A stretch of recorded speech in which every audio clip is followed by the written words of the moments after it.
There we go. Oh, there we go. Welcome if you're just tuning in. Here I have technical difficulties. And if you're just joining us live, you're watching The Angel Rock on UPRN Radio. I'm your host, Lorilei Potvin. I tell you a little bit about the show. We'll get to our main guest, who I want to give a huge shout out.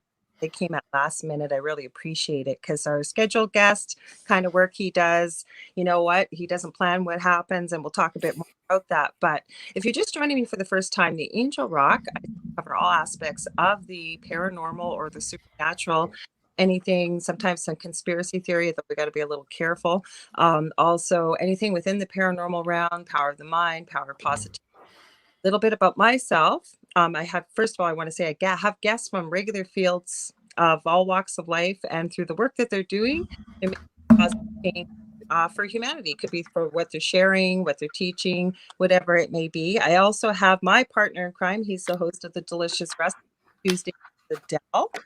I am a Canadian psychic medium. I'm also crystal Reiki energy healer, Akashic record practitioner, spiritual teacher, and mentor. I'm also a registered nurse. We are also well versed in the paranormal. Del and I, we've shared our story on the Travel Channel's Paranormal Survivor. It's just so you know that. And tonight I have an amazing guest. His son and I have been trying to make this happen. We're in the same group, and I think it's for sharing podcasts. And I thought, yeah, these guys have a YouTube channel. I want to make sure I get the names right. We've got Jimmy on the left and How you doing? Right, Salinas. They have a podcast they do together all about the paranormal. Now, if you guys, I'll let you guys tell a little bit about it. It's Bo Talks with Big Jim, right? The podcast. Correct. Okay, Correct. so, Yeah. and tell us, like, what's your podcast about? Do you want to start first, or do you want me to start first? Hey, you're the boss. You go ahead. Okay. So really, what started it was definitely this whole pandemic. Like most podcasts nowadays, I had the idea and I started it. I had a few episodes where it was just me, and then my wife was like, "You know what? You should really get your dad on there because you guys can talk nonsense back and forth."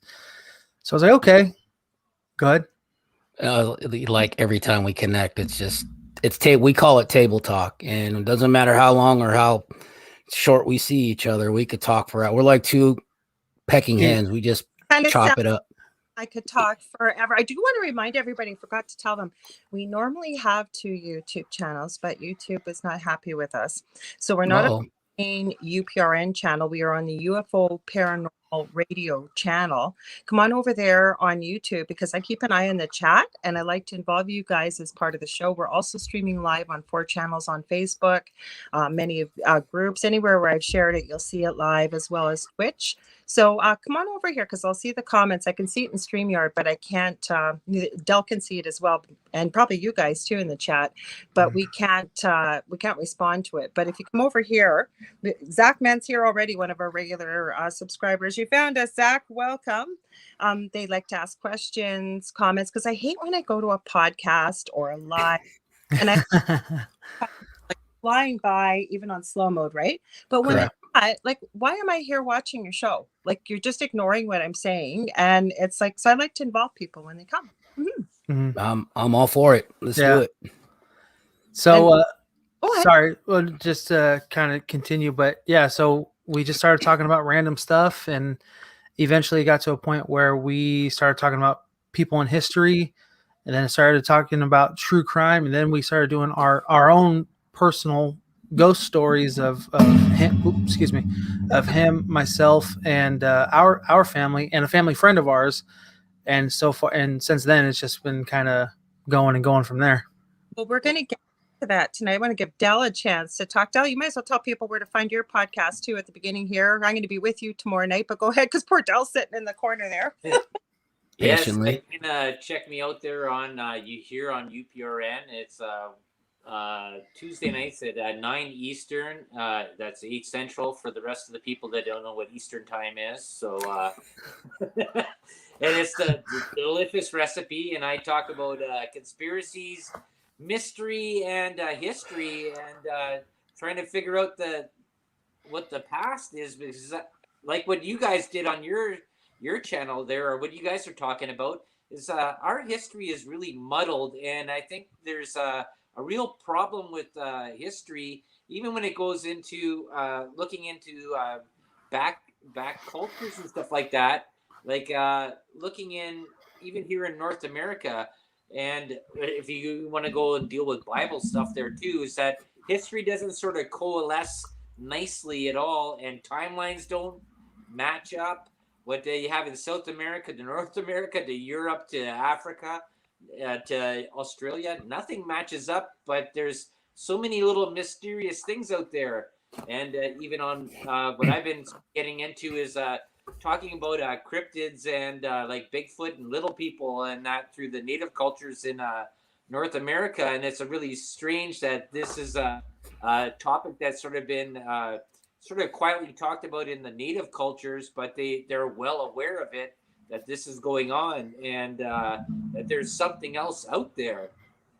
Well, I have to agree with you guys. And I was going to just add, that's what happened with Del, because he was digging into the truth, and he'd share it with me. And I said, you know what? I'm really grateful that you share this with me. It's interesting, but you need to share this with the rest of the world. And it sounds like you guys have made that transition. So, I know, Jimmy, you've told me, we've never talked live before, that you guys have had a lot of paranormal experience, right? Unexplained. I'd love to hear some about it. Yeah, I think actually I'll let him start. I meant because Jim, after I thought about that, but I didn't want to cut you off. I mean, both of you, please tell us about because the show's always about my guests too. So we want to hear your experiences and what you got into this for, and what happened, because nobody's experiences seem to be ever the same, which is puzzling in some ways, right? Like, well, that's the exciting part. Yeah. Nothing's repeated. So, but as for me, the reason why, I mean, I've been listening to podcasts since the early 2000s. And when he asked me to be on his show, to me, I took the opportunity as just prior to that, I was already doing a vlog of my own. I have 3 boys, him, Joaquin, his middle brother, and his younger brother, Javen. Okay. And I took a bunch of life experiences that they were going through, relationships, breakups, fatherhood, buying his first home, just things that they're going through. So I started talking to my cell phone and recording these conversations that I would have for them. Reason being is, you being a registered nurse, I'm a heart patient. So I've been disabled since 2012. Since 2008, actually, I had heart surgery. And from that point forward, things just escalated and my conditions got worse. As of right now, I'm obviously 51. I've made it. I'm above ground. So any day for me is a good day above ground. Anything else is piece of cake. Amen to that. Yeah. So when he asked me, I was like, yeah, I kind of figured that if I could do this with little Jim or Bo, the internet's going to outlive me. So if he ever needs me and he ever needs to see my face or just laugh between him and I, he's going to have YouTube and these recordings forever. So he's going to outlive me, and hopefully there's some information that I'll leave in my cell phone or on the YouTube channel or the podcast that he'll be able to reflect on forever. And my granddaughter. What a beautiful legacy. And I apologize ahead of time. Everybody knows this, but up here in Canada, we're about north of Minneapolis, Minnesota. We're right close, but our internet is lower. So it'll seem like there's a pause. So if I talk over you by accident, I apologize. Sorry, Del, were you going to pop anything in there? You look like you were going to add something. No, I think that's a really great sort of thing, because that's what I actually started thinking about when I started the delicious recipe was like I don't have kids myself, but maybe like my nieces and nephews or anybody down the family line, they can go and pull up who was Del Lessie or the delicious Del, and they can go in and pull up something if I'm not banned or removed from YouTube anywhere. That they go and says, oh, that was part of the family line. Oh, this is what this person thought. Oh, what an interesting person. Maybe I'm sort of like that person. Maybe I had just sort of similar thoughts. Maybe there's something out there that's the whole thing, is like bringing a wide audience or a wide family stuff, just anything, wide experiences into a smaller thing, bringing it closer together, and maybe that might be similar. Well, exactly, and that's kind of what I wanted to do, and to answer a question that you were talking about, Lorilei. 20 years ago, you wouldn't talk about this in public. No. The conversations we're having, we wouldn't speak of it. People would look at you if you're crazy or you're loaded. you know? Yeah. Well, we're kind of probably both, but the point is you wouldn't do it in public. Now the format and, you know, the internet, it's uncensored. It's a free for all. Depends Well, who you are, because if I had Joe on here. Joe's been doing this for 30 years. This network's been around for, I think, 17 or 18 years. wow. Having It's a trouble. long time. We have between any time, we have live hosts between, I think, 15 and 18, but we have about 40 to 60 different hosts that syndicate to this network. And we keep getting slapped with stuff talked about, because there's a long list. Del was just watching it on YouTube about what you can talk about and what you can't. But I think this is a beautiful gift. What you're doing, Big Jim, is because working in palliative care, you're right. My son has actually tattooed on his left shoulder a handwritten note he asked me to write. He said, Mom, I know maybe there's going to be a day where you may never be here with me.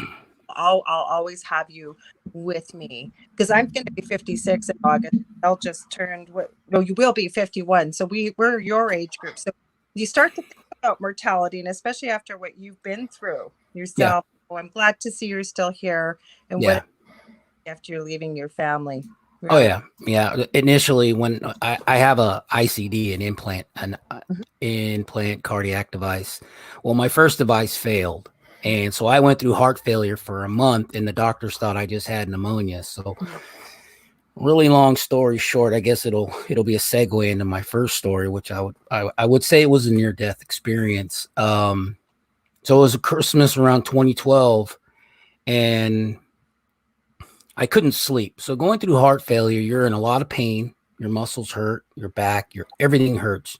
You can't use the restroom right. Your appetite is shot, everything. So I was literally taking naps, maybe 2-3 minutes at a time without panicking, because that's basically the big sign is it feels like you're falling backwards. Mm-hmm. And every time I'd close my eyes, whether I was sitting up or laying down, I felt like I was falling backwards. So I stayed up for 5 days. Finally, the 5th day, I ended up laying on my stomach. And as you know now, that's kind of like a relief for people who are going through COVID, is they lay them on their stomach to release some of the pressure off their lungs so they can breathe correctly. Well, I found out that I was able to lay down, and I got extremely comfortable on the couch. Mm-hmm. So I closed my eyes and I was like, oh, wow, I'm actually going to get some sleep. Well, in my sleep, I was either having a dream or I was having some sort of a cognitive. I was having some sort of a vision of my grandmother. Now, my grandmother passed away in 2005. Mm-hmm. And at the time we were living in Arizona. She was living here in California where we live now. Mm-hmm. And so at the memorial, they had pictures of her when she was younger, obviously, as a memorial to all of her age groups. And I ended up taking a picture from one of the tables of her, and I put it in my bag. After the service, I flew back home, which was in Arizona, and I packed it away. Didn't think about it for 4 years. Well, in my dream, the picture that I ended up taking was of my grandmother. Now, my grandmother's Mexican. She was Spanish and Mexican descent. And they wear these things. They're these long, very colorful dresses, real skinny halter top style shirts.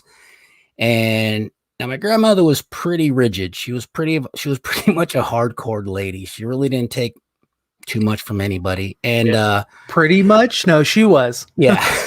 So I can remember laying down, and obviously, you know, you see these pictures or these videos of people having these experiences. Well, I remember laying on my couch on my stomach, and there was a lady over me smacking me in my head, like telling me, "Get up, dummy.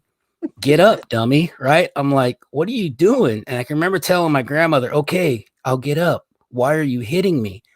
Now, my grandmother was maybe 5 foot on with heels. She was very short, but spunky. My grandma. There you go, right? Tiny but tough. And so she kept telling me, get up. Don't you know? You just need to get up. And she kept calling me stupid. Well, it doesn't bother me that somebody's calling me stupid, but for her, it just wasn't typical. She used the F word more than anything. So hearing it, the word stupid that wasn't her character. So all I remember was this lady smacking me in my head. And then all of a sudden, I could see myself laying on the couch with my hands over my head on my belly. And I was like, oh, wow, who's that lady? But I'm telling myself, looking at me, and I'm looking at my grandmother in this photo or the picture. And so I ended up waking up, got in the shower, told my wife to take me to the hospital. Basically, my heart was functioning at 13%.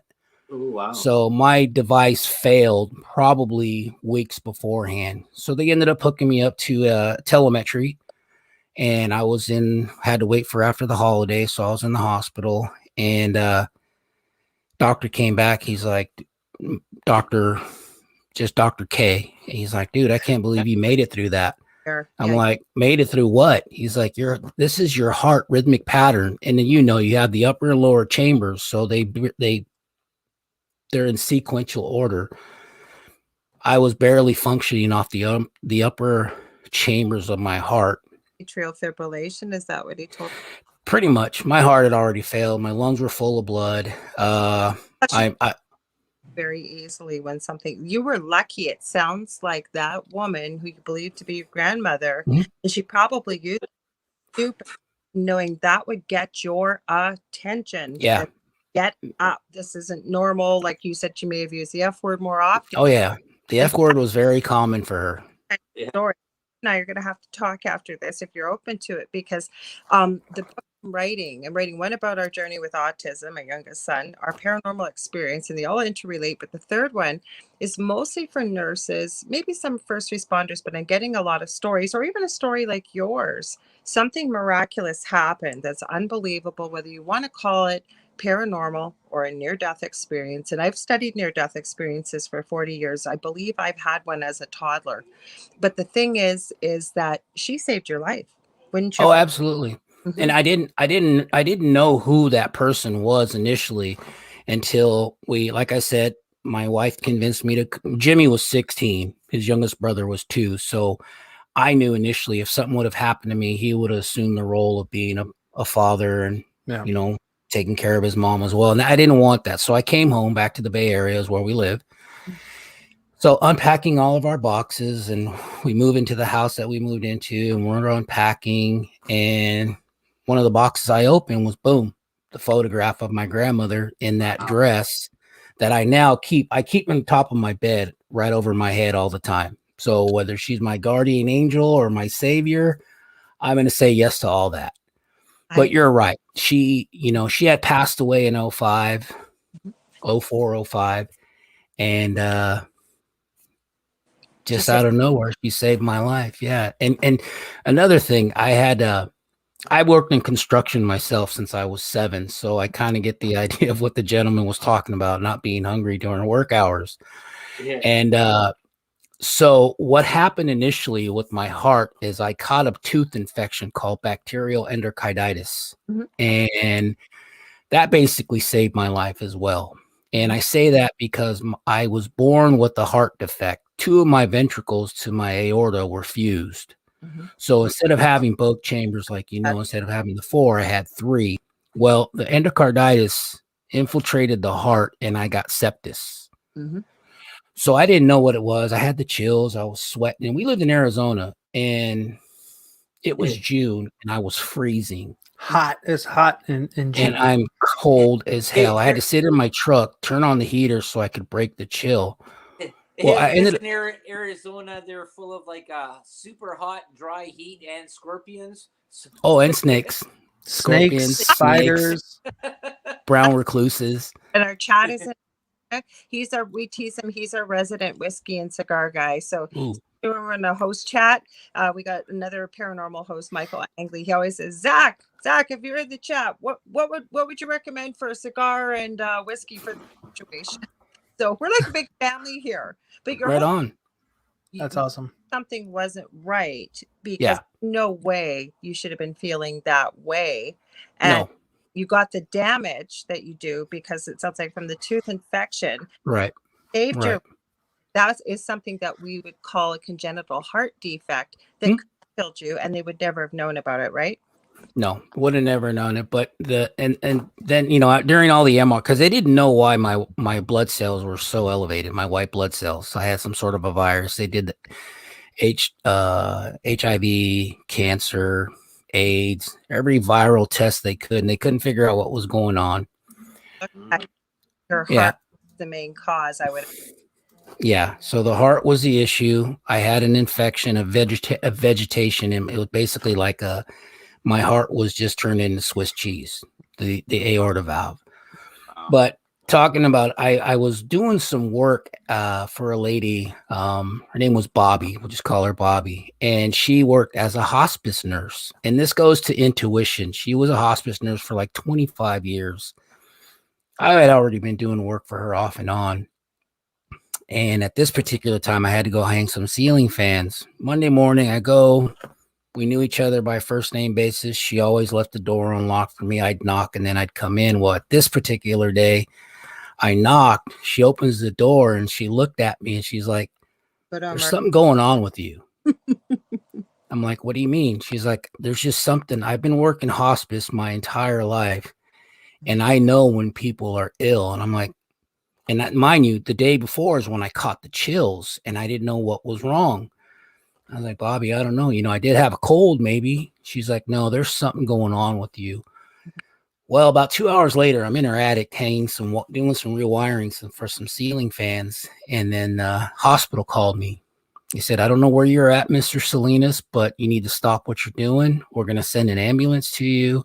You need to get in fast." So I crawled down and I'm talking to Bobby. I said, "Ma'am, I'm sorry, I'm not going to be able to finish this job, but the wiring is done. Somebody can." How scary is that? Is that they call you as you're touching live wires? Well, it's all scary, son. It's all scary. That's a really crazy thing, and this is one thing that I've mentioned, and Lowell even tested is that I see sort of.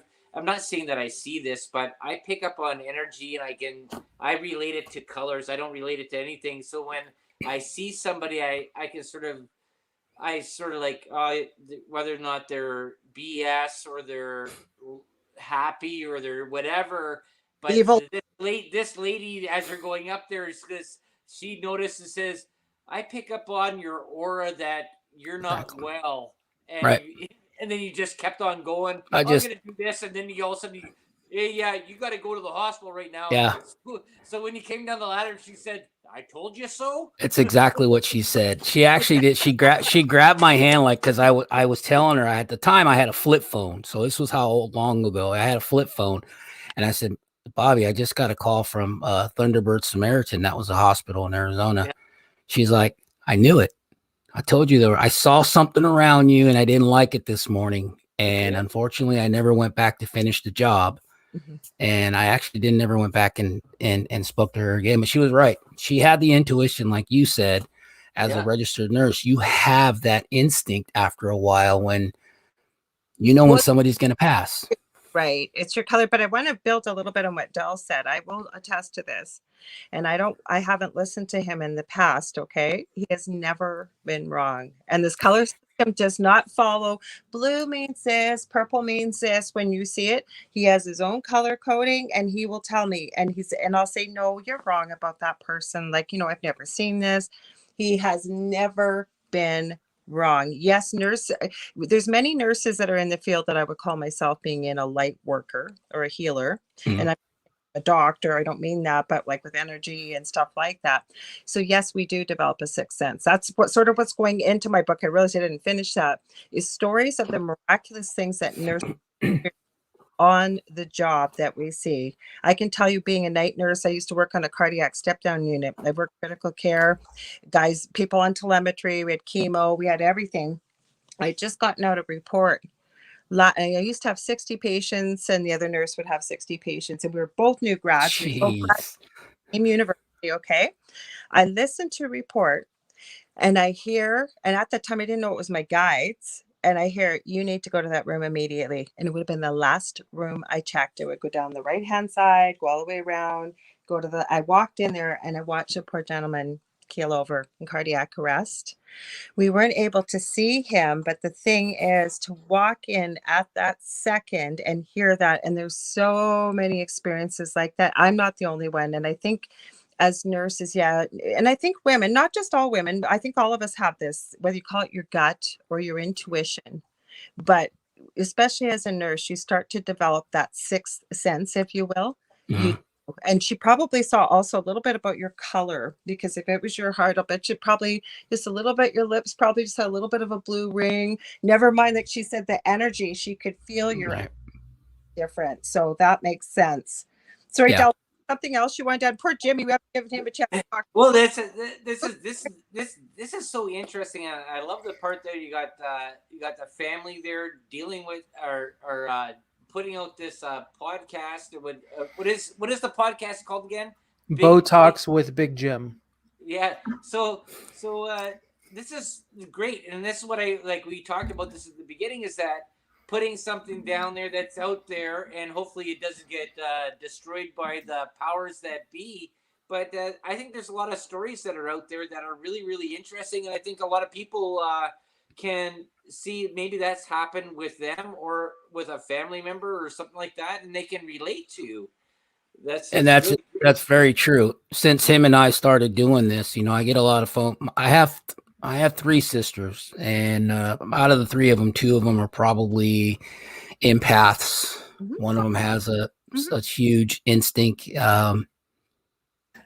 Just so you know, that's special. a whole episode by itself. Friends, family, like I said, I have people coming back on, and I'm going to add this, and I'm going to read Zach's comment because I think it really adds to what we're talking about. But Jimmy and I started talking. We're in the same podcast promotion group, and somebody had asked, tell about your podcast. So I put a bit, and actually lots of people were really interested.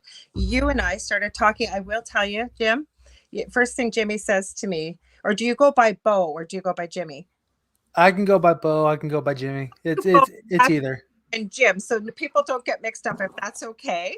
That's first question he asked me, Jim, is it okay if my dad comes? And yeah, why not? Like both of you are on a podcast together, of course. I'm gonna add here, Zach Mann says my mother has been an RN for 40 years, and he lives in Arizona too, like I said, by the way. Right on. She knows my ailments before I know what they are. He says, I definitely agree that nurses have a sixth sense. I think that comes with being a mom too. Absolutely. Oh, yeah, absolutely. And I had, if it wasn't for the nurses, now mind you, I was in and out of the hospital for about 3 months. On top of the heart issue, I did have kidney cancer. So I had a partial nephrectomy, I think is what it's called, on my left kidney. So I have half of a left kidney. That was by accident. So basically the tooth found everything that was ailing me my entire life. Don't you have a heart murmur too? Or did? I'm sure I had a lot of stuff.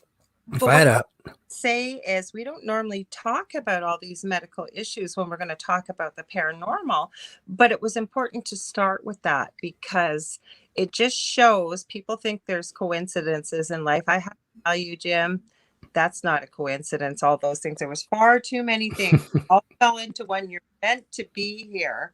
And what legacy you're creating. But I know Jimmy had, or Bo, you had mentioned you guys have had a lot of paranormal activity all around you your whole life. Like, what are some of the other things? And that's not to negate what you've been through. That is huge. No.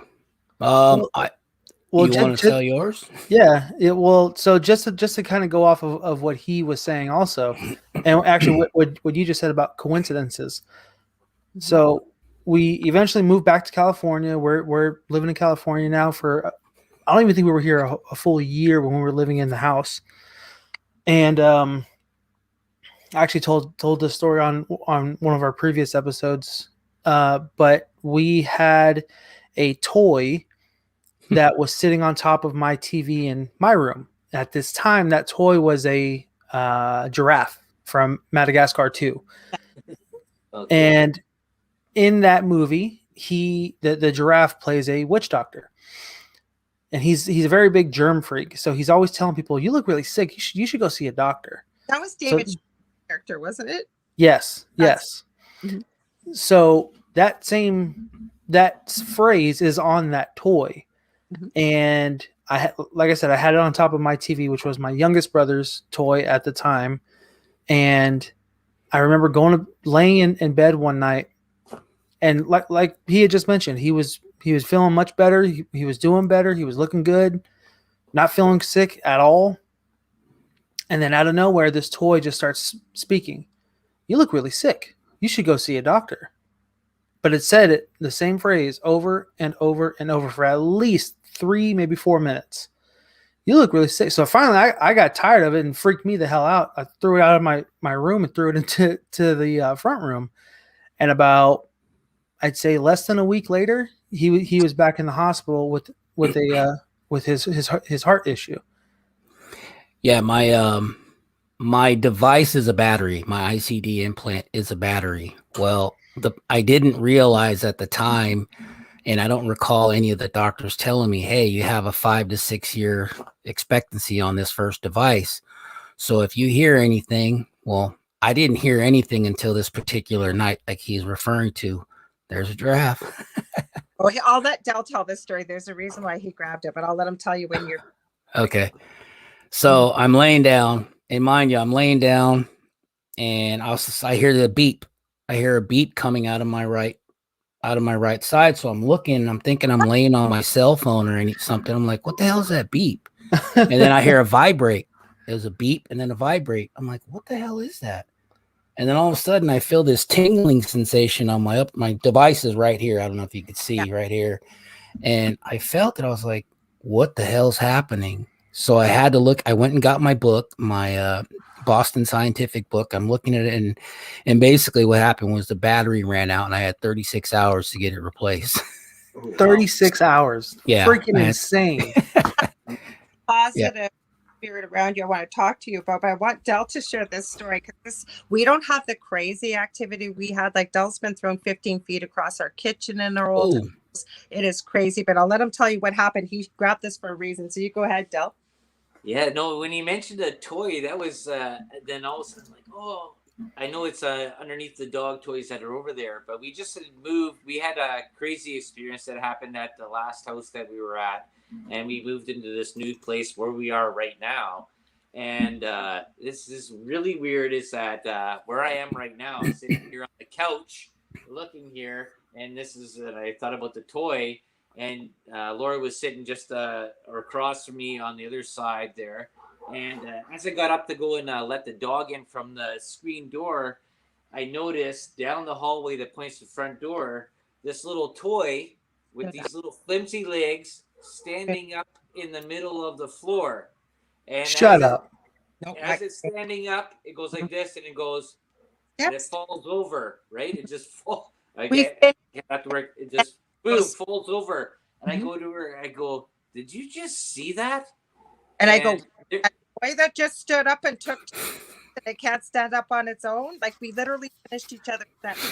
And I go like this is, and then I told like my mom about this. And my mom's really religious and stuff like that. And she's like, oh, that was all just made up in your head, blah, blah, blah. And then other people says, oh, that wasn't there. It says, no, this thing with the flimsy little legs like this stood up with 3 legs because the dog bit off one of the legs, stood up and fell over on the floor. And I was watching this and went, wow. It says, that doesn't happen because it's not fake. There was no animal there. The dog was laying on the floor over here. It was that, and the cat. We have a cat. The cat didn't grab this and throw this down there. It's like, and we both saw this and went, wow, did something that we happened at the other place there maybe come around? I call what we have around here gremlins. They play little tricks over here. They move our keys. They move wires. They move little things. And he comes in last night. I want to give a shout out to Shady D. She's another one of our regular watchers. Welcome, Shady D. You're just joining us. This is Bo or Jimmy and Big Jim Salinas. They have a podcast called Bo Talks with Big Jim. Well, I'm having them on here. They're sharing their paranormal experiences and about their podcast. But so Del comes in just before we went live for our host paranormal check. Goes, did you take my charger? And I said, I don't touch anything of yours. I said, plus I was cleaning. I said, check in the couch. Maybe I tucked it into the couch so the vacuum didn't get it, because we have one of those robo vacs, because I have a vac, so I can understand. I've been off on for a long time myself, not with the same issues. So he's looking. He tells me he ends up finding it in the box that his iPhone 12 came from. He never put it in there, right, Del? And we have an extra. Hold on. Inside of the box? Yeah, I'll show you the cable here too. And this is weird because if anybody's familiar with iPhone 12s, they don't come with a charger. You have to get an extra little clip like this. Yeah. And my cord was wrapped up like this, inside and twisted, because I pulled this out because I have my iPhone out now. This is just today with the charger piece like this. I don't know how to turn it with the camera. I'm not sure if it's reversed, but with this little clip, because these are the new clips with the iPhone 12s, you have to use the cords inside the box underneath my TV downstairs in the basement. And I'm upstairs right now on the main floor, and this is down there. And I'm going, why would I do this? Because this cable is the only cable that charges the phone, and I have to go and plug this into the computer to download and back up my stuff. Why would this be gone? Okay, out of both of you, who has the attachment? She has her own, but I'll explain. No, I'll let him finish it. I'll explain it. Go ahead, Del. No, but we both have the exact same phones. We got it. She has hers upstairs. I asked her about hers, and it says, "Where's mine?" I asked her, says, "Did you just take my cable to plug in your phone?" And no. And then she showed me hers, and then I'm looking around, and I find this downstairs in the basement in my iPhone 12 box, wrapped up nice and neatly with the connector piece in the center. Okay, so you asked about the attachment. Yes. I haven't had a chance to tell Jimmy our story. I did share it with them. Now, we didn't have any say what went into the episode. They interviewed us for 6 hours. So everything we said was true, but they spliced together so many pieces of the interview, or including the reenactments. One of the psychics that actually commented on our episode, or intuitives, I guess, she's on our network now. We know her quite well. Actually, she was just on with us. We didn't know her at the time. So how this all started, I started doing angel cards when I was married to my first husband. This is about 15, 16 years ago. Okay. Got certified. I only wanted to do angel cards because they were positive, gave loving messages. So we had just watched The Secret around that time, the movie, when it came out, right? Right. And wow. For a long time, I have a serious work-related back injury, and I can't go back to work. I was actually in bed for almost 20 years. But when I could get up, I would go around our city, where it's about 100,000 people, and I love to be creative. So I was making dog accessories and stuff and jewelry. And I remember saying to my first husband at the time, I can't believe this. I said, like, everywhere I go, people want to sell my merchandise for me. They don't want a commission. They don't want anything. And he said, well, maybe it's a secret. Like, it's the law of attraction. I kid you not. I almost said a curse word. I kid you not. About 2 nights later, I have this dream, and this dream is like it happened 15 minutes ago. There was a tree in my old at my old house in the front yard, and I'm out in the front yard. There was a man sitting in my tree. And I'm not a high, fashion kind. I'm just not a high maintenance type of person, but you could tell, very expensive pinstriped gray charcoal suit. As I look up, white, very silk slush. Then had this sickly white skin you could see, but very neatly, all in one piece, trimmed, black mustache and goatee, black slick back hair to here, except his eyes. His eyes went from black to flame. And he goes, "Hello, Lorilei," very snarky. Right? Oh, hell no. He goes, "You know that little business that you have? That's nothing." He said, "I can give you wealth. I can give you fame. I can give you your wildest dreams. All you have to do is follow me." And I remember saying to him, "Who the F are you?" Right. And absolutely under no circumstances. And I'm screaming, and I'm being very radio friendly, because I was not friendly in that dream. Okay. And then he said, he told me his name. told me he was a demon, told me the spelling of his name, and we'll get to the rest of the story. I'm getting goosebumps telling you. Now, I was raised Roman Catholic. I knew about fallen angels and many books on fallen angels. I never seen this name, never heard this name. I don't repeat it. I'm not afraid. I just give it energy, okay? And again, I said in no uncertain terms, that's not radio friendly to leave me the F alone and get the F out of my tree in my yard. And this is what he did. Oh, no, no, no, no, no, he said. Every time you see a crow or a raven, you'll know who it is. And all hell broke loose in our house. My first marriage ended. Dell and I have known each other our whole lives. We're kind of a second generation of a family. It's a family by marriage only, not by blood. And so his mom was getting his degree as a nurse when I was like, I've known him since he was born practically. So we were friends and we got together, and he moved into the home, and that's when all heck broke loose. But fast forward about 10 years, and I'm like, this is a full-time job, 12 to 18 hours a day, researching, trying to find out. I always say I never went looking for the paranormal, it found us. What happened was, and the more I say I don't want to work with dark things, the more they come. I have had people possessed, I kid you not, levitating on camera. I have seen things that I would never in a million years think I have seen. And the more I keep saying, I don't want to work with this, it keeps coming. So I was doing some research for somebody that had had a dream and asked me about a name they'd been given. And I said, I'm not an expert. I'll take a look for you. They're on the same page 10 years later, exact name, exact spelling, an exact animal form I had been given was the name of this demon. Now, where would I get this name if it wasn't a dream? So as far as I know, we don't have an attachment, but through my research and experience, once these things know who you are and what you are and where you are, they don't forget you. They don't try and stop, and they try and tear everything apart in your life. Financial, health, things you can't control. And, as human beings, you get people that are very, very brave. I've had people say, well, you just send that to my house and I'll kick its butt. They don't understand that they don't take commands from humans, and they go after things you can't control. So yeah, there's nothing really nefarious. It's a little bothersome, but as it's always been showed to me by spirit, on the other side, names aren't important. Everybody knows each other by energy signature, okay? They agree if you're going to work with a guide, or you hear your guides, or say you work with higher beings, whatever it may be, they'll agree for the name that you give them as long as they know that you're going to know them by that name. But they've shown me that as humanity on the other side, we're all little pinpricks of light. But people that have gifts, like you mentioned, your sisters that are aware of being empaths or what have you, that looks like a bonfire. But we live in a world of duality on this earth, right? So it's not just good. We get good and bad. We get light and dark. We get hot and cold. So it's not just angels and higher beings that can see you. It's negative beings as well.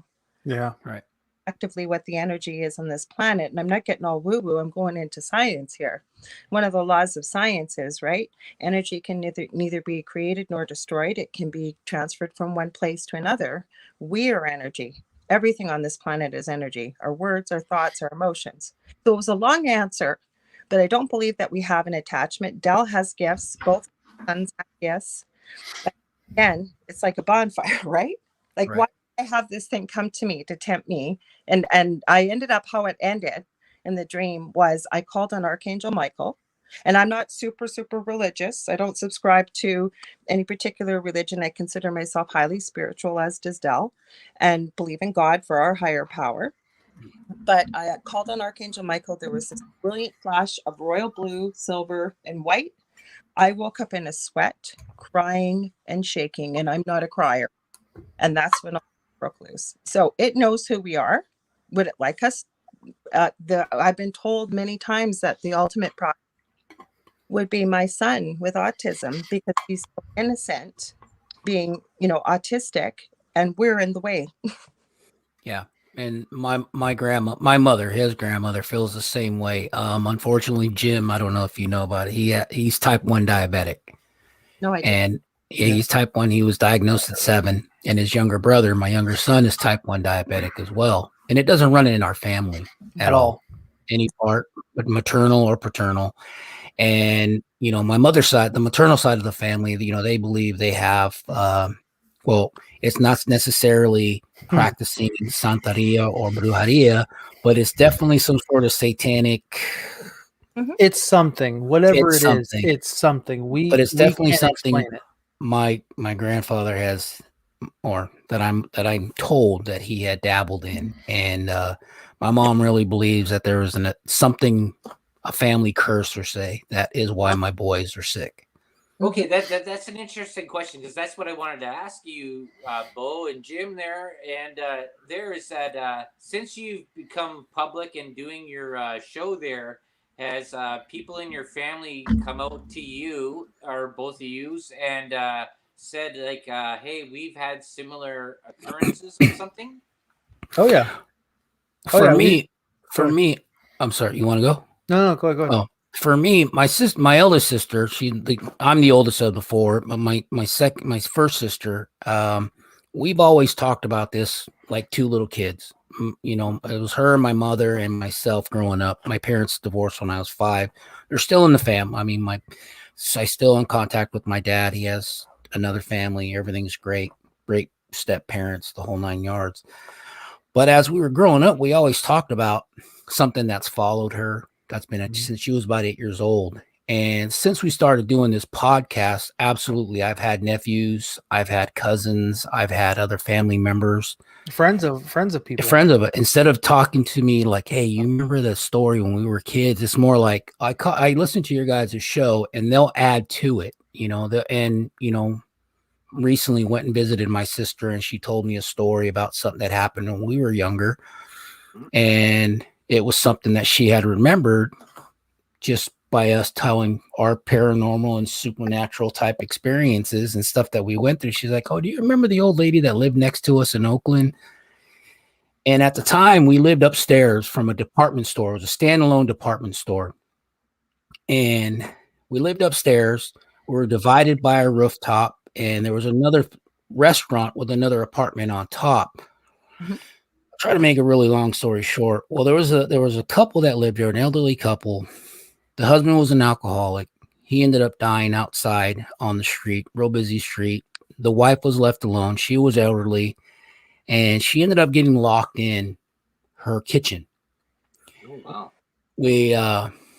So the summer had passed. The owner of the facility hired a bunch of neighborhood people to come and clean out this house. And it was a big 6-bedroom upstairs of this. It was a long 6-bedroom area, and she had everything. They probably lived there 40, 50 years. So everything they accumulated was in the house still. Well, we ended up going to the kitchen. The kitchen was locked from the outside. My uncle and one of the neighborhood kids kicked in the door, and the lady, unfortunately, was in there. She had gotten eaten up by the rodents, and she totally, decayed, and she basically dissipated. All that was there was hair and bone. Well, I went to talk to my sister, and she said, "Do you remember the time when we were..." Now, her kitchen window and our bedroom window were across from each other, and these were big 6040. They're basically 6 foot by 4 foot windows. Yeah. And so she's like, "Do you remember when that lady was missing?" And I said, "Yeah, I remember. I was just talking to Jim about this on the podcast." Well, she's like, "I don't know if when I seen her waving at us, if she had already died or she was trying to get our attention, that she was locked in the room." So that's bothered my sister since she was 10 years old. She's now 40. I'm 51. She's 48. And how sad nobody was looking for, like you were looking, but nobody thought to go in there. And again, that this brought this up for your sister. She's been carrying this all this time. And when you talk to more people in the paranormal, I find most of us have had experiences since we've been very young, or youngest memories. I had one when I was 8. From the time the snow melted until it fell, every night at 3:00 in the morning, I would wake up completely blue, unable to breathe. There was no 911 at that time. I remember scooping me up. As soon as he got me away from the house, I'd be able to breathe. They never found out what was wrong. Said it was asthma. I was afraid to go to sleep because I knew it was going to happen. I don't remember anything, even from 4 years of age. And then talking with Del, He's had experiences since he's been very, very young. Now, what about you guys? Like, besides what your sister experienced, how about you, Bo? What have you had stuff around you that you've realized now looking back? Oh yeah. It's kind of odd, honestly, because the ghost stuff I never really even thought about. I really didn't think about until we started doing this. And I remember back in Arizona, because that's to me that's home. Home for Big Jim, for my dad, is here back in California. Home for me is back in Arizona. So back home, we were living in a townhouse, and I couldn't tell you what time of night, but at night, I mean, they always say it in television. They always say it in movies and stuff. There's a dark that's darker than dark. And a lot of the times I'd see something standing in the doorway. I don't know what it was. I don't know how to explain it, but something was there, but it was darker than what the rest of the room was. And I always felt super uncomfortable. It's weird. But that's my experiences as a child.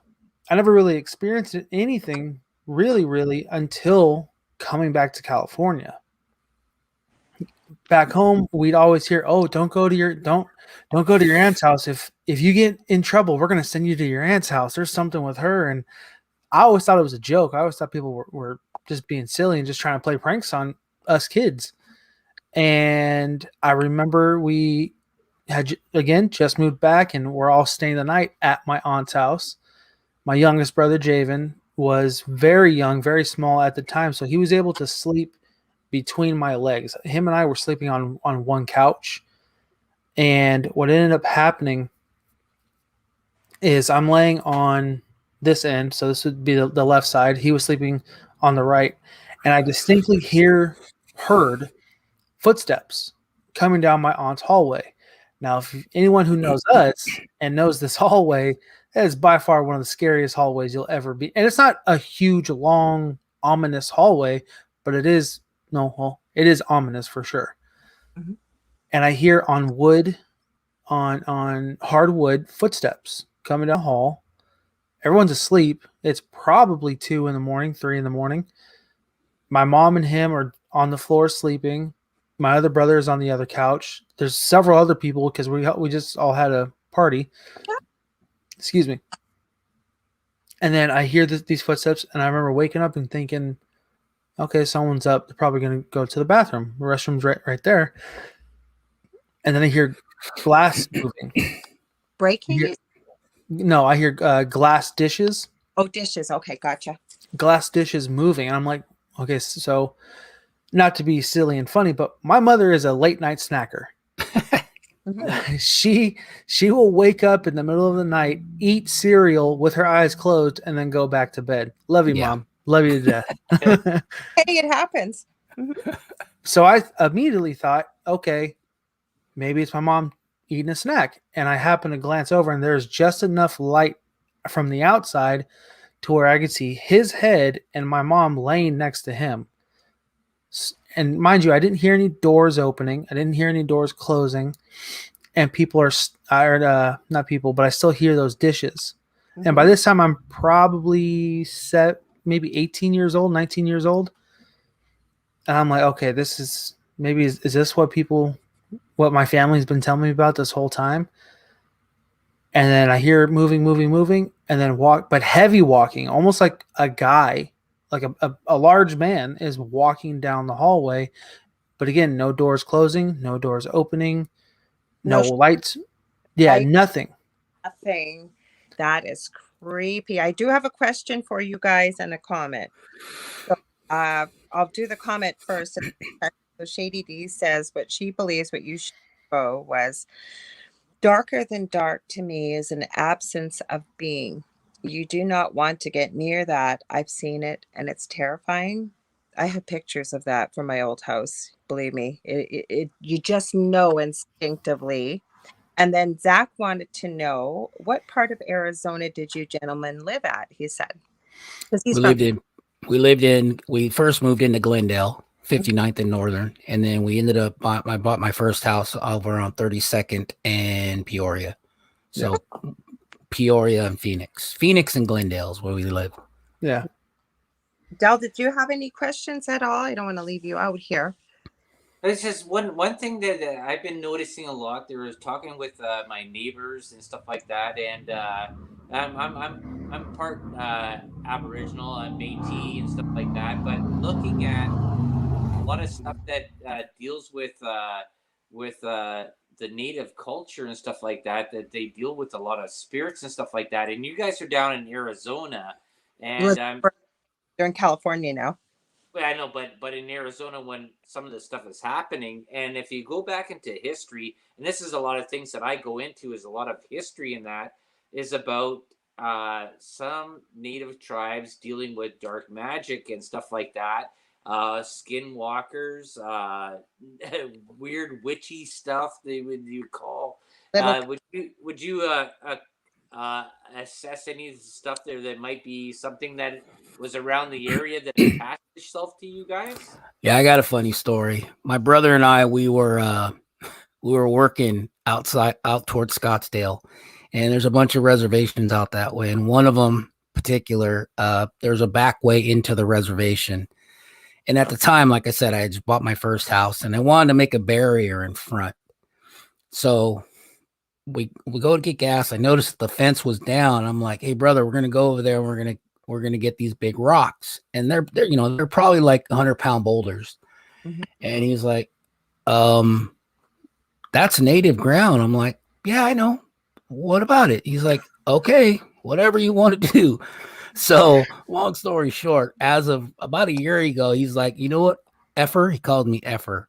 He's like, I bet you got cursed from stealing them rocks from that tribal, from the Indian. And I thought about it, and I was like, you know what, dude? You're probably right. Because I did it probably 2 days in a row. And these rocks, if I had to buy them, they were probably $100 boulders. Easy. And not only that, you had like 50 of them. Yeah, I use them. Not laughing because what happens, I get a lot of people contacting me. It's usually a male that is a bit of a loner, really wants to fit in, and is watching paranormal shows. Particularly a gentleman that wears tight t-shirts and everything is a demon. I won't say their name. And so they go to a lot of the famous places that they see them investigate, and very foolishly take something from there and they bring it home. And then it wreaks home, and they've got a big problem and they don't know what to do with it. So I don't know, Del, what's your thoughts? Because I've heard many things about this with taking something from, even though you didn't take it, you paid for it, like you said, but still the energy doesn't go away. What do you think, Del? Oh no, I stole it. I stole it. He took it. I stole it. I'm not gonna lie. I mean, thank you, but I did steal them. At the time, I didn't believe in that. Oh, you remove something from sacred ground, it will follow you. I didn't believe in that type of stuff. Now, I look at this in a different way, right? Because I look at things way different than Lord does and stuff like that. It says, did you take it or did you use it for another purpose that could be beneficial? And that's the thing is that person that placed it there, did they steal that from something else that could have been something beneficial to another purpose, right? So you have to go and wonder about that, things about attachments in there and what people put ownership onto, right? Because if I'm taking this that could be beneficial to something else, could this be beneficial to further? Go ahead, folks. You're dying. The only thing that those rocks benefited us, other than lining our driveway, was also holding heat for the rock for the fire pit that he built us. Yeah. Awesome. So beneficial. It's very beneficial. But at the same time, if something was brought through there, what's it to say that maybe heat woke it up? Ooh. You never know. That's true though. But the thing is though is that even the rock that was placed there, right? This is the whole thing. This works into a lot of mysticism when ownership gets put onto objects, right? And the thing is though is that you have to look at the whole timeline of the object and what it is. If me taking in an object that's benefiting me for my timeline in this reality that I have, is that negative to something that doesn't exist anymore or something that laid claim to it? But how did they lay claim to an object that wasn't theirs to lay claim to in the first place? This is a whole I hear mix and match of I hear what you're saying. Okay, that yes, but I think first of all, that came from nature. That was on that land. It's sacred land, but also the fact that you use some very operative words. Me benefiting, I for my purpose, rather than, you know what I'm saying? It's more of an egocentric type of purpose than benefiting, a lot. I don't know. What's your thoughts now that we're having this discussion? I'm going to read a few comments. Zach puts it. It was solely out of greed and selfishness. I'm not going to lie. There you go. I took the gate being down. I didn't have to run out of gas at that gas station. I could have went further. And then I looked and saw the gate that was down, and there was a bunch of rocks, and they were very attractive. Well, here's the question though, right? Okay, so besides it being behind a gate or being on a piece of land, what if you were walking on the street and you saw a can and you took that can home and you put it there and you put it beside your fire pit? Now, is that can more significant than that rock that was behind a fence? If you would have came from the other way, it would have been on the same side of the fence from you, right? You understand? Yeah. You're looking at direction and. Yep. No, I get what you're saying, but go ahead. That though, again, was that there because you were meant to take it? I agree. Or was it there for purpose? Maybe not everything's what it appears. Something. I'm working on a case right now locally here, and I'll keep it very generic. There is somebody here through another friend that contacted me, and there's a river that runs behind his house, and there was a mason jar floating in the river. And he went, what the heck is this mason jar? And he fishes it out, and I guess he was thinking, thank God he was, to film it. Maybe there was something illegal in it, I'm guessing, because why else would you film it, right? All right. As he starts to open the jar, and my skin is starting to crawl. We can say something, Jim? I was just going to say, why would you open it? Just let it float. I know. Knowing what you know, though, he didn't know these. You always want to find out what's inside. Yeah, as humans, we're very curious, right? Hear what was in it. He pulls it out, and it's in this ratty old black burlap cloth. He's unwrapping. Pulls out. Oh, I'm getting goosebumps. An arrowhead. Nope. Then pulls out bones. Then there was some hair and some pins and a whole bunch of stuff. You just made my stomach turn. I got goosebumps on goosebumps. So he filmed it, thank God. And we saw what he had done. He wasn't happy, I guess, that his buddy had shared this with us, but his buddy knows what goes on with the paranormal and concerned. And I have a friend that I co-host tomorrow night with, and she collects haunted items. She's an occult historian. Very, very strangely, I saw the video. Before I opened it, I heard, you really shouldn't watch this. So I made sure I had a lot of protection. She, who collects haunted items, after we talked about it, I sent it to her. She goes, I heard the same thing. So I said, what did you do with it? Back in the river. Now, the problem is, if you understand a little bit about magic, and again, doesn't mean it's true, but the person that put that in that lake did that to get rid of whatever they believed they were getting rid of, right? But the thing is, they didn't secure it very well because somebody else found that. Now, because of whatever was open there, that goes back to them times 3, at least, right? Same thing with this gentleman, not believing in this, throwing it back in the river if somebody else finds it. Now, again, sounds crazy, right? But you even get down to... Go ahead. I know you were going to say something. Go ahead. No, it doesn't sound crazy. As a matter of fact, it sounds exactly like the story him and I just did that's going to be released this coming Wednesday. Tell us, people are going to have to tune in, but okay. Yeah, no, I could definitely give you, no, it's these people, they bought a home and they went to go dig a pool and they ended up finding poltergeist. That's exactly what it was. Exactly. Yeah. They found coffins in their backyard. So, and then they were like, you know what? We don't want to disturb you. Let's rebury you after we just dug you up. Uh-oh. So it's the exact same concept of your friend finding a jar, opening it up, looking and going, "Oh, this is creepy." Throw it back in the. Yes.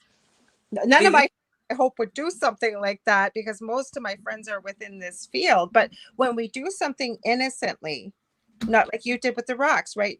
You said, Big Jim, you didn't know about this kind of stuff, nor did you believe in it. So you thought, hey, what the heck? You know, I come from this a different way, right? It says that we don't know what our timeline is, and we don't know what the structure is, and what has happened. If we've been like, there's been like we're in the fourth or fifth cycle of something going on, that a rock is actually a gravestone, or it could have been a part of a foundation house, or it True. could have been a toy for a giant or something like that that put it on there, right? We don't know these things. Period. We sort of have all these sort of like speculations that we want to believe our timeline is over a certain period of time. So now you look about, how does attachment work with something that's out there that somebody else would think that was nothing, but it might have been important to somebody 1,000 or 2,000 years ago? How would you know that? And the same thing with burial grounds is that coming, because North America is actually a pretty new area for Europeans coming in there. It doesn't mean that the rest of the native tribes hadn't been here for like thousand years beforehand, and might have put markers that people didn't recognize and have taken them and moved them. So there's a whole big, huge concept in history and what things of importance actually sort of mean. And I don't know, Yep. it's weird. A lot of people that didn't even know about this, but all of a sudden, all holy hell breaks loose when they pick up something maybe they found. I'm going to share a story in here. Someone shared actually in the comments, for example, not knowing anything about the paranormal. So I hear what you're saying, but I'm saying there has to be something to this because, you know, even if you didn't believe in it or didn't know about it, you do find out about it when something starts happening. Like you get poltergeist activity, or you get something really negative, or it sounds like you've had some really positive paranormal experiences as well. Just hold that thought for a sec. I wanted to go back a little bit. Zachman says, I used to own a cigar lounge when he had asked about where you guys lived. In downtown Glendale on 57th Drive and Grand Avenue at Desert Rose Gastropub. Yep. And it was really cool, that place. Used to go live from there. You're smiling. Oh, yeah. We know if we downtown Glendale Glitters is where they have a festival every Christmas. I've known him for a long time from a fellow friend. He's got paranormal. Jason Bland. It streams live on Sunday nights at 11 p.m. Eastern, and goes for 3 hours on YouTube and Facebook. So if you guys check out, he's got great. He made the top 50 for podcasts, and I think Rush Limbaugh was number 1 within the top 30. He's got a great podcast. Wow. So I know Zach for quite a few years. So she says, someone gave me an amethyst that had been stolen from a mine. We have amethyst mines all around us, actually. Mm-hmm. And she said, it gave nothing but grief for everyone that touched it. And the person I gave it to ended up burning their house to the ground. And she said, no, nothing more than grief. She goes, it was like someone stole a baby from Mother Earth, and she was pissed off. Now, again, I know Dell, being the skeptic, will say, well, we can't prove that the amethyst burnt the house down, but it sounds like whatever it was, and even somebody's belief that it could cause something negative can cause that to manifest. I mean, we see that with tulpas, right? Like, you know, certain areas where everybody believes, like, say, I'm going to use Slender Man. That was a story on Creepypasta that people started, it went viral, and now we're pictures, we're getting video, we're getting experiences. So just talking about something in a belief, because that's what we live on as Earth, is manifestation, right? Everything we have here that didn't come from your higher power, whatever your belief is, nature, somebody thought it up and created it. Well, go ahead, Dale. I know Dale wants to say something because I got a question to ask you in regards to science and paranormal. But go ahead. Go ahead, Deli.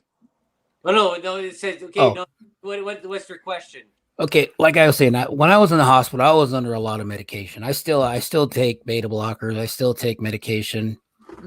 So I kind of, as growing into this, it kind of makes me aware of, okay, now I got to think about both sides, skeptic or believer. Okay, so taking the medication, I can understand maybe being under the influence and possibly seeing a shadow figure or a gray or a slender man, some sort of an apparition. Okay. So talking about the negative energy of stealing a child from Mother Earth, I get that. I understand where you're coming from, but I also understand where Dell's beliefs are. That was Shady D that said that. That wasn't me. That was her comment. Oh, okay. Okay. Miss Shady D. I understand what you're talking, but from being under the influence of medication and then now knowing what I know as I've gotten older, there's a line where I don't know if it's what to believe anymore because I know I've hallucinated enough. So that's my cognitives and that's my subconscious. But I also know that there have been things that I cannot explain while I wasn't under the influence. So it kind of goes both ways. I've had you're just a little too loaded, or you drank too much whiskey, pal, or, your eyes are playing tricks on you, maybe, or it is real. And I do have another story for you later. So comment to that. Okay. Yeah. Now, in the medical field, for example, they're going back to controlled dosages of LSD, psilocybins, or DMT, or what.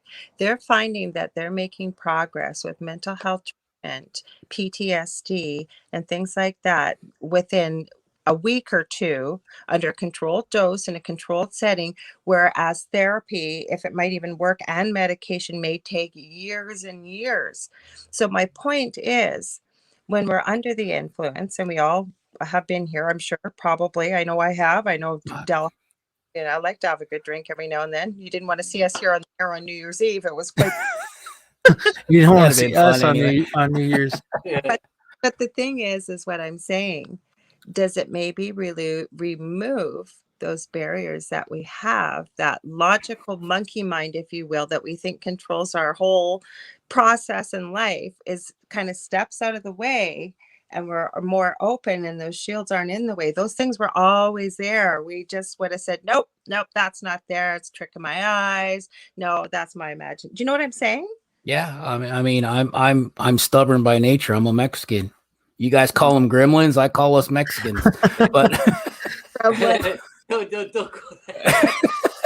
No, just kidding. But the point I want to make there, back to what Big Jim said, when you took those rocks, this is what I'm saying there, right? Is that you have to figure is that nobody has claim to anything that is of the earth, right? So if you go and think that somebody that put a claim there that this stone is because of something, and if it's going to be benefit to you, that's what I was trying to make, benefit or positive to you or being used for something. Nothing, no entity, no energy has claim over that. You have equal claim over anything. And you know what? And if you have a negative effect of something that's out of there, maybe there might be some sort of thing that you have to go and deal with, say like, hey, it's just as much as mine is yours, and you don't own that. And maybe that's the whole thing of getting that equalization in spirit and cleansing with spirituality. Well, I can honestly say that it did add a lot of curb appeal to my house by lining the front of my grass with the river rock. And I was able to build one hell of a bonfire every Sunday. And, that was a great bonfire. Yeah. So, I mean, I get what you're saying. I'm trying to make a joke of it, but you're right. I used it for something that I thought would have been beneficial to me, my home. And I'll tell you one thing though, is that Laura knows this too, is that Dell didn't start the fire, but it's always been burning. I build the biggest fires out at my camp and out at Oliver Lake, and the biggest bonfires period, and I attract everything. I'd love to see one of those. Oh, Laura's coming downstairs to the cave with me. Oh, okay. She just lost her thing, so let me just move her space in the cave couch. Yeah, no problem. No, you know what it is, guys. With all the people, we're on such major lockdown here. I'll squish over that. We haven't got enough bandwidth. I got to call and get another stronger feed. It's been going on for the last 3 weeks. Everything went black. I could hear you guys, and then all of a sudden there was nothing. So I thought, Dylan and I are going to be interview buddies. So now No such now thing you're as on the coincidences, Delicious huh? Recipe Show. No, you're not. Take it away, Mr. Dell.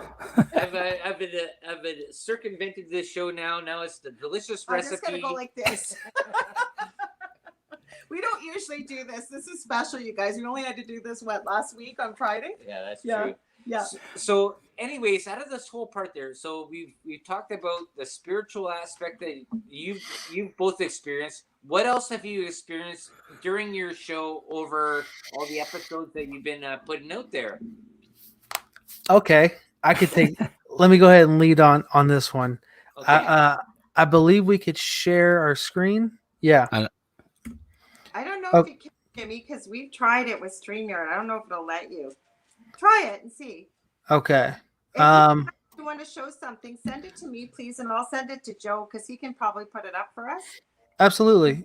So, like I just mentioned, our last episode that we had just recorded, we had a story of a cemetery, and it involves ghosts and the whole nine. And then towards the end of it, what ends up happening is we're talking. Big Jim's my dad's asking me, what ended up happening with the rest of the people that were involved, XYZ. And I said, well, they ended up losing stuff. And as he's restating what I had just said, something flies out of the right side of his neck. Oh my gosh. And I wish I was joking. I wish it was a bug. I wish it was a lot of different things. But I have it. I just got to find it again. But yes, very recently, before that, we had my cousin, his nephew, his best man to his wedding. He came on and he told us his ghost story about seeing a bluish greenish orb. Was it an orb or was it It was an apparition. It was a figure, I guess, if you want to call it. But he remembers as a kid looking underneath his door and seeing this bluish green mist orb float down his hallway. Freaked him out. And this is going on in California? That was going on in California. Yeah, that was in Palmdale when he was younger. And California has a big, huge areas of military bases that have been dealing with extraterrestrials too, eh? Oh, yeah. So is Arizona. Yeah, exactly. Yeah. So, you know what? Actually, Joe runs the International Center for Alien Research, who you met. That's our producer. I should give him a shout out. I forgot to. I want to thank Joe Aldo. He owns UPRN, and he does all the hard work for us. He does all the producing. So thanks, Joe. He has many shows too. Monday nights, Wednesday nights. His UFO Paranormal, I think it is, or UFO Undercover. Yeah. UFO Undercover. Then he has the Gray Zone Uncensored. Thank you, Del. And then we do the Centralist. It's political host chat on Friday night. So he's quite busy with that. But he's been doing a 20-plus year study on the addition of the genetic profile that causes Rh negative blood, green eyes, and red hair, because that didn't exist in the human genome up to 20,000 years ago. So he's a pretty fascinating guy to talk about that kind of stuff too. Wait, really? That's it. Yeah, that's that it didn't exist. Didn't exist. Nope. So they're trying. Where the hell they come from? Pardon? Where'd they all come from? There's a lot of people with red hair. I'm part Irish. That's in my blood. Well, this is the part of the conspiracy thing, and is that there's been some sort of alien or dimensional being come in manipulation that's happened in the genome. And it's the whole thing. It goes into the whole timeline. Is you believe that everybody sort of came out of Africa and populated the world, but that's actually not even true, because other cultures are actually older than the ones that came out of Africa. So you have to. Or I had Paul Anthony Wallace. Joe's been on Ancient Aliens quite a bit too, but he's in Australia. He's been on Ancient Aliens. He runs 5D TV, and we were talking about a couple of weeks ago, did the human race actually evolve from aliens? And he's written 2 books about it. And just from what he had discovered in studying many ancient texts, and again, like what Del was saying about how history's been changed, and many people that have had paranormal experiences, I'm finding too, have had some sort of ET experience. Have you guys found that as well too? I personally, I've seen a couple things, you know, I especially out here in California, like you were saying, toward a naval base, but there was a place just south of me. I was driving in a big rig with a buddy of mine. We were working in San Diego. We were coming back north, and it was about just after midnight. And it was really like he said, there's dark and then there's darker. Well, it was really dark out, and I could see these three lights trailing us, and then right up next to us. And I didn't really want to look because alien type stuff. So I just kept looking straight. And the driver's name was Donnie. He's like, "Hey, do you see that?" And I'm like, "Oh, you can see that too, right?" And mind you, I'm the passenger, and he's able to see it out of my right side. I'm like, "You see that too?" He's like, "Yeah." And right when we said that, we both looked, and it just shot up, just right into nothing. So that's probably the only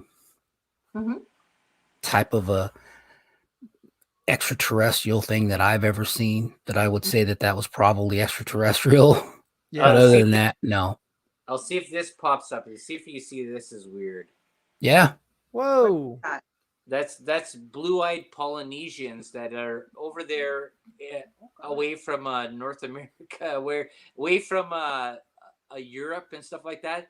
But there's just north of Australia in Polynesia and going into the whole area there, tribes of dark-haired people with dark-haired stuff like that, with super blue eyes and also super jade colored eyes too as well, which is not a natural trait in being humans.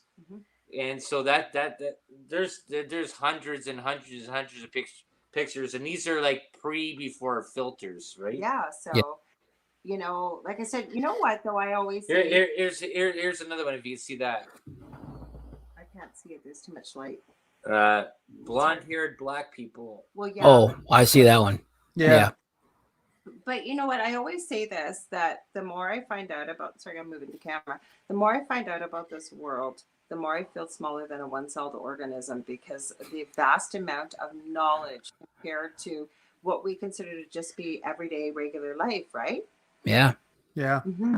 Well, just evolution, science. Go ahead. I'm sorry.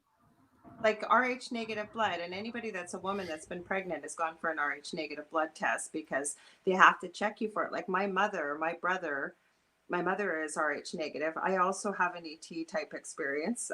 My mother doesn't believe in this kind of stuff, by the way. Red hair and green eyes, by the way, Jim or Bo. Here's another one. Yeah. Oh, wow.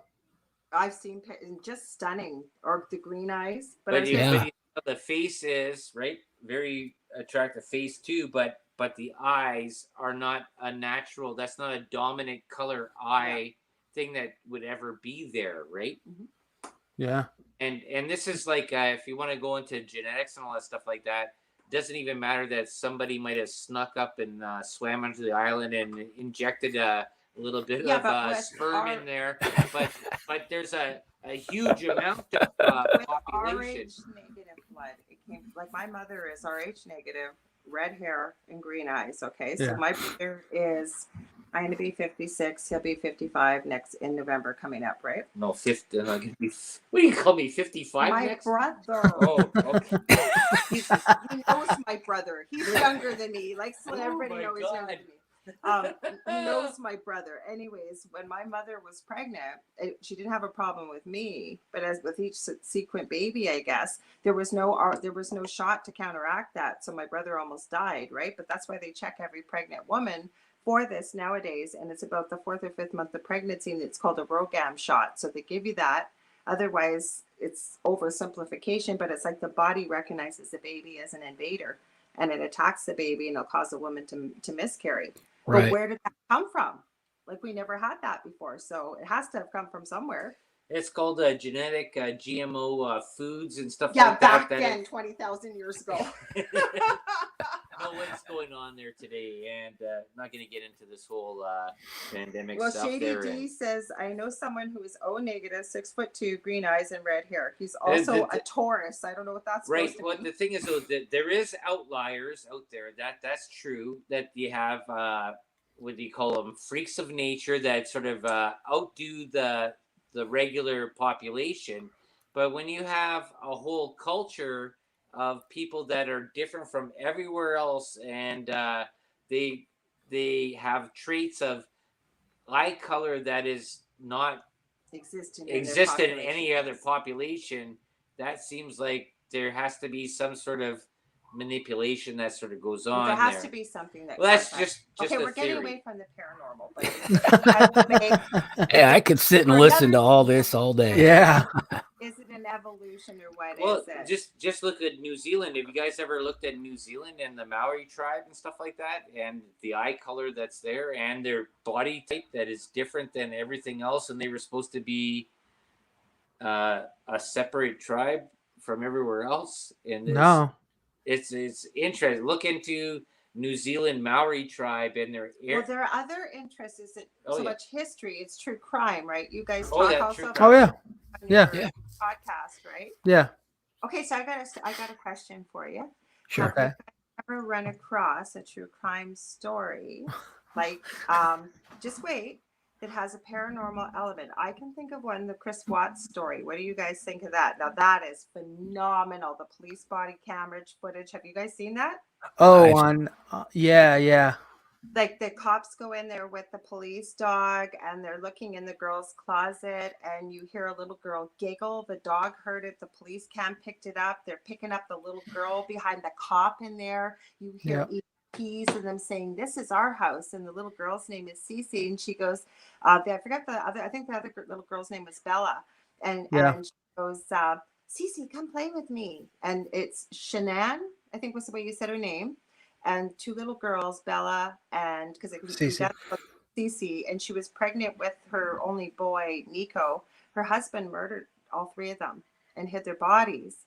Didn't tell the police they were missing, right? And then the police cam footage has picked up all this stuff, and it's out there. Like, so if you guys ever ran across a story about that, or what do you guys think about this story yourself? I never heard of that. I never heard of any of that or the supernatural stuff or the picking up any EVPs. Yeah, I didn't know about any of that, but yeah, I'll have to look it up. But no, the story itself, just that guy doing what he did in general. I mean, we had an episode of a guy named Marcus Wesson. Oh, and this guy, we won't get into it, but he just did some things to his family members, his daughters, his nieces, ended up having a cult following. Mm-hmm. People like that don't need to be on this earth. Yeah, they don't. And about the paranormal, like merging the two stories, like when you look this up, Jim, I'm going to blow your mind. Neighbors have called the police. Hang on, I'll let you talk. Go ahead. That called because they've been seeing a woman in the window and that there was somebody in the house. The house is supposed to be empty. There is all the police footage is out there going in there. There are things that the cameras picked up, like Shanann is actually in the mirror when the cops. Oh, hell. Yeah, like you can see it. Like it is mind-blowing. I'm getting goosebumps again. The little girls, and you see it's a woman, older woman with canine going in the closet, and all of a sudden you hear like a little girl, and the dog goes, and she goes, "What was that?" She even steps on a squeaky toy thinking it's that. She goes, "Did you hear that?" And the other girl goes, "Yeah." They didn't know that the wife and the children were dead yet. They had thought they were missing.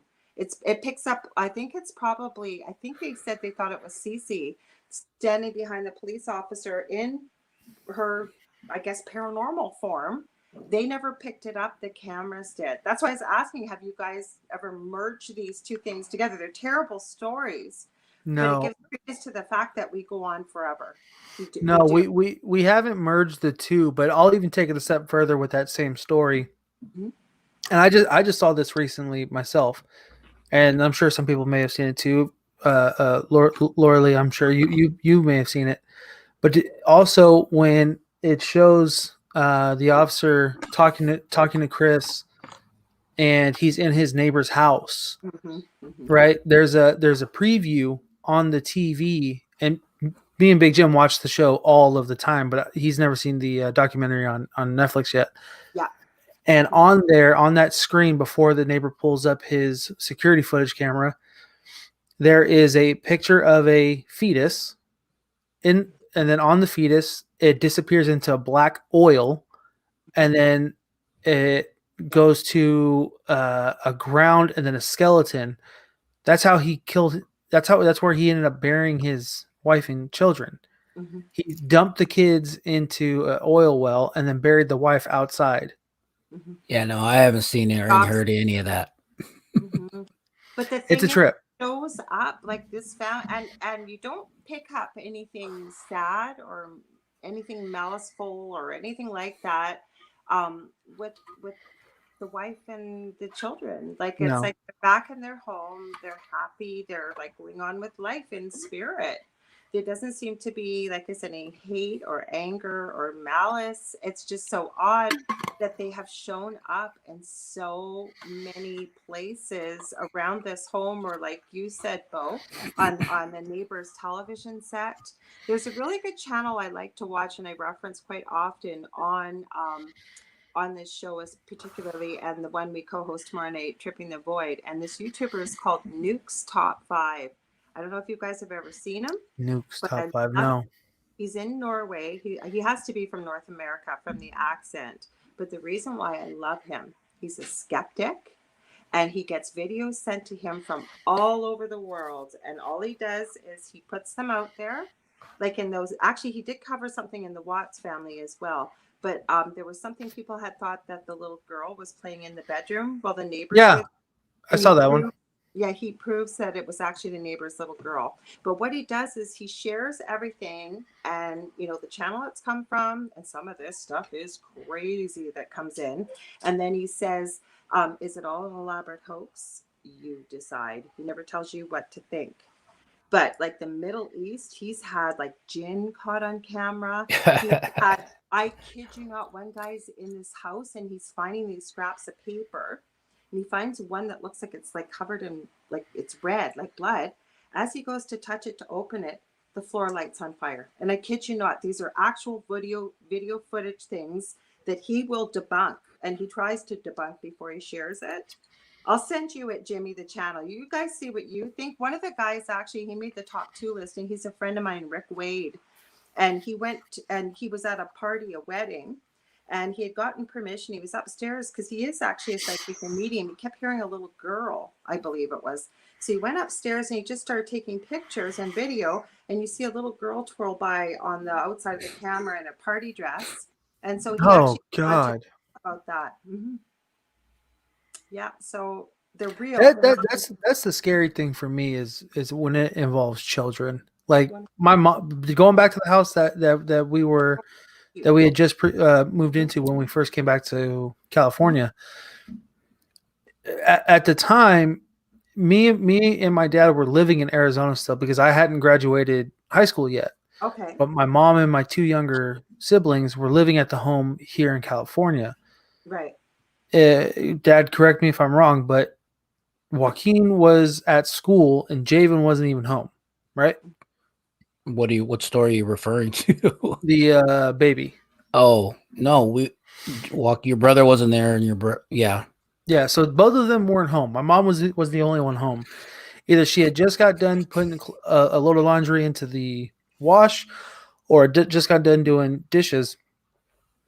Either way, she turned around from the kitchen to walk towards where the bedrooms are, and she happened to see a baby, run from the room, which was my room where I heard that giraffe, right, run from that room in front of a mirror into their room, into their master bedroom, and she was the only person there. And I could tell you right now, she's one who does not want to believe this stuff, and she gets absolutely terrified. Mm-hmm. So for her to even see something and then tell everyone it's a big thing. Mm-hmm.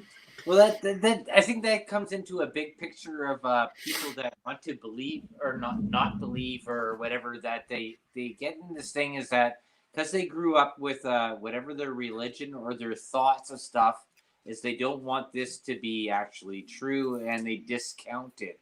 because they've been programmed to think this is the way life should be. It's like even a lot of things there with people think that they're programmed through school to figure that people that are in government have your best interests at heart, and they don't. But that's a whole different show. But I hear what you're saying, though, that for your mom to say something that really had to have a huge effect on her. Oh yeah.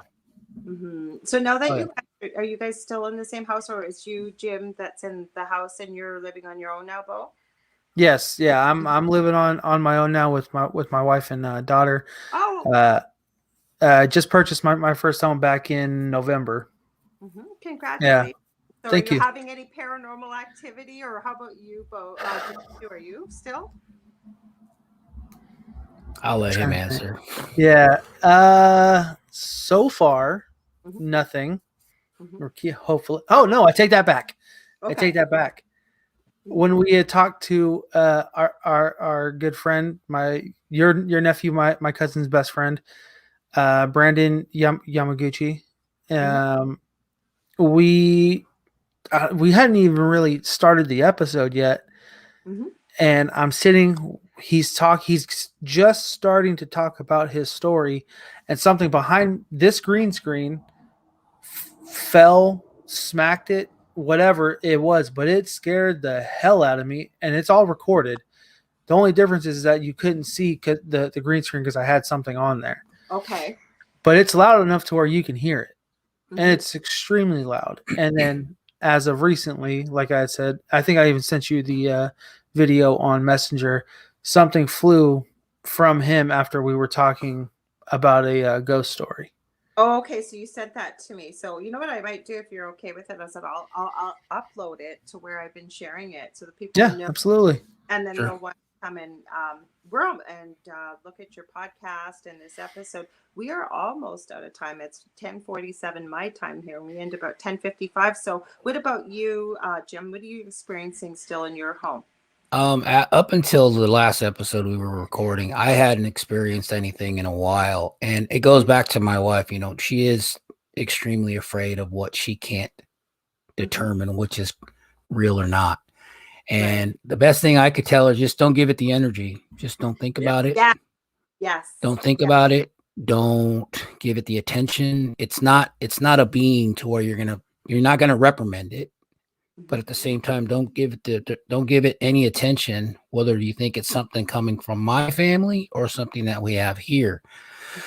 But in the home that we're living in now, I haven't had any experiences, but I'll tell a quick story. The home that we live in now, it's her mom and dad's house. Her mom passed away 5 years ago. So we moved in here. It was only supposed to be for the summer, but now we're here 6 years later. So, there. Yeah. So, real quick story. My mother-in-law was a heart patient as well. And back in Arizona, this was about 03, 04. Well, I took her for a walk, and in Glendale, there's this really nice brand new library.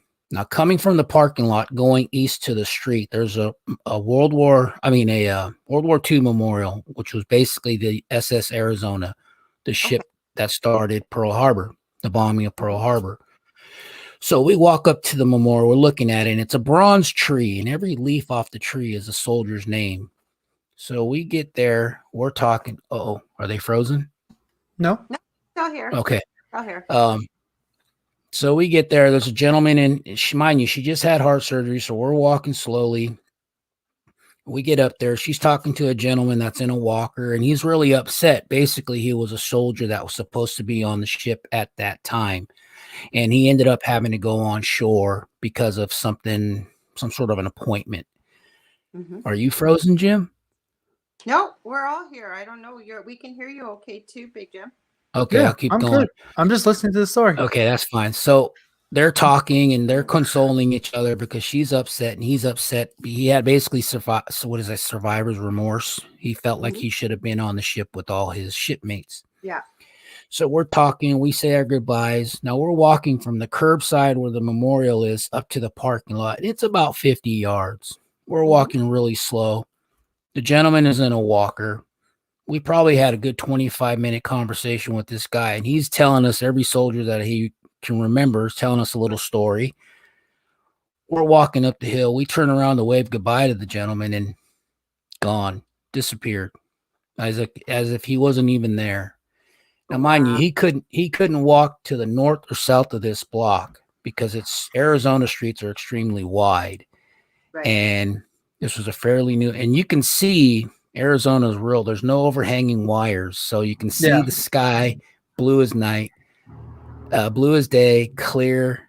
And like I said, the gentleman was just gone. And I know for a fact that this gentleman, we touched him. We were able to smell his cologne. We were able to have interaction with him. He was I thought he was a real person, but he was gone in the thin air. And that was probably the last experience I had. Yeah, that I can, besides the little giraffe that he was talking about. Mm-hmm. That was mind-blowing. What were you going to say? No, I said, like, I had a similar experience that was at our last house. I went outside, left the house. I walked out the front door, down the steps, and turned, and we share a garage with our neighbor. And as I'm walking forward, I'm looking at their house. I turn around and I'm going into her van. All of a sudden, I see a reflection in the window of a woman, and I got a perfect. She's about 65 years old, blonde hair. She's wearing a red jacket with white stripes down the sleeve, wearing khaki pants and like rubber boat shoes, like stuff to do yard work and stuff like that. Mm-hmm. And I see the reflection of her in the glass as I'm opening up the van door. I turn around to go and look, like, because I don't recognize this person. She's not there in the front yard. So from 1 second she was there, I'm looking at her for like 4 seconds. Turn around, she's not even in the yard. She didn't run around the hedges, and all of a sudden she's gone. I'm like, what was that? And I'm like, wow. And this woman, like, it was clear, like it wasn't even like it was like a blurry image. Like I saw everything. I saw her face. I saw the wrinkles in her around her eyes and her face. Like I could tell, like she was like in her like 50s, 60s, whatever. And I was like, everything. It was like, wow. It's just. I turned around and went. I mean, he touched this person. Yeah, that's like, even crazier. That's wow. Yeah, I agree. And I shook this gentleman's hand as we were leaving. I mean, it was a total interaction, as if you and I are talking right across from each other. Wow. You guys, I hate to do this to you, but I hope that's you guys will come back on here. I loved having you on. Thank you. We loved it. Because we've only got about a minute or two, and I want people to, like, I'd love for them to see, like you said, this episode you've got coming up, discover your channel, like tell them where they can find you guys, and what night, a whole bit. So everything can be found on our Flow page. That's flow.page/BTWBJ. There we have links to everything from our Instagram to our Twitter, YouTube. We even have a link there to buy us a beer. Typically, if someone buys us a beer or four, we go out, we buy them, and then we drink it on the episode, and we give them a pretty big shout out. On top of that, we also have a TikTok account. Crazy, I know, but we have one. And episodes are released every Wednesday. And we interact, whether it's a true crime episode, ghost stories, and every so often we have a guest come on and we either creep them out with a crazy ghost story or they tell us their own crazy ghost story as well as a true crime story. Well, I am so glad to have you guys here. Please send me your link, Jimmy, because we didn't get a chance to talk about it. I will add it, as well as the video that you sent me. I will add it so people can see that. I want to thank you guys so much for being here. And I meant that I'd really love to have you both back if you're open to it. I had a great time. Absolutely. Anytime. I want to thank the Dell I'm going to give you a chance to tell people quickly Oh where they yeah, can find you. hey, if you guys ever want to jump on my show there one time, you're more than welcome, because I think there's lots of things we can talk about, and we can talk about beer brands there too as well.